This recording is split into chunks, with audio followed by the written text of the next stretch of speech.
You ask Tiger to solve. This deals with linear equations with one unknown. The final result is w equals 8. Let's solve it step by step. Group all w terms on the left side of the equation. Subtract 3w from both sides. Group like terms.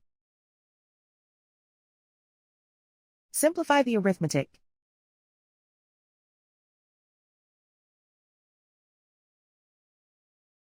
Group all constants on the right side of the equation. Subtract 16 from both sides. Simplify the arithmetic.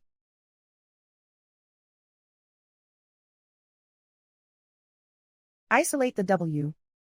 Divide both sides by -2. Cancel out the negatives. Simplify the fraction. Cancel out the negatives. Find the greatest common factor of the numerator and denominator. Factor out and cancel the greatest common factor. And so the final result is w equals 8.